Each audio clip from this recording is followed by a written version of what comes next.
गिरनार पर्वत भारत के पश्चिम भाग में गुजरात राज्य के जूनागढ़ शहर से 5 किलोमीटर की दूरी पर स्थित पहाड़ों का एक समूह है, जहां 84 सीट है। इस पर्वत में 5 ऊँची चोटियां हैं, जिसमें गोरख पीक, 3600 अंबाजी, 3300 गोमुखी पीक, 3120 जैन मंदिर पीक, 33,000 मलीबार की ऊंचाई 1800 फीट है। अंत गिरनार पर्वत गुजरात का सबसे ऊंचा पर्वत है। गिरनार की 5 पहाड़ियों पर कुल 866 मंदिर है। पत्थर की सीढ़ियाँ और रास्ते एक शिखर से दूसरे शिखर तक ले जाते हैं।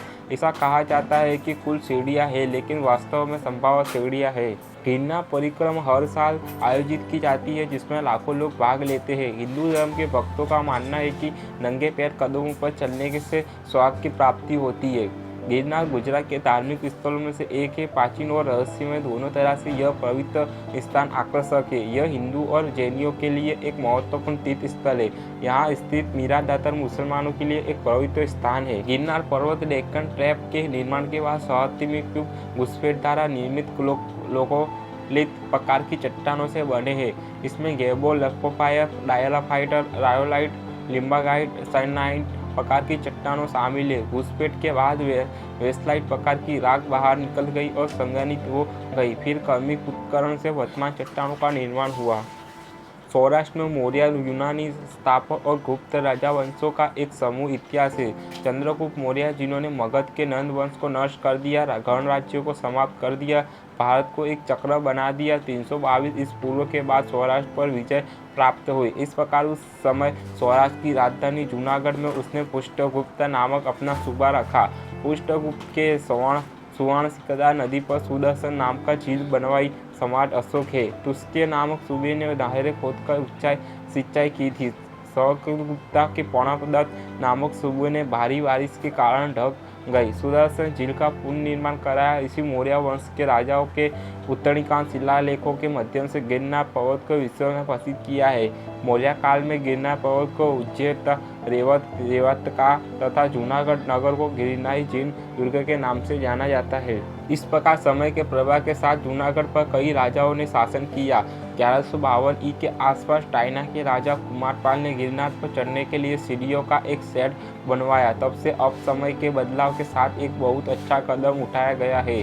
गिरनार पर्वत के सामने 10वीं-11वीं शताब्दी से असुरखंड ऊपरकोट किला भी गिरनार का ही दर्शन है। राजा राहादीपु द्वारा निर्मित इस किले ने सौराष्ट्र की कई घेरबंदी देखी है। यह एक कहानी है यह भी प्रचलित है कि सिद्धार्थ राज जयसिंह ने जूनागढ़ पर चढ़ाई की और वहाँ का राजा राजखेर का अपनी रानी रुक्मणा देवी के ले जा रहा था। सो सती रुक्मणा देवी के गिरनार से कहा कि गुजरा गिरनार, तुमने क्या किया? मरते राखे गरीदी खागो नहीं हुआ।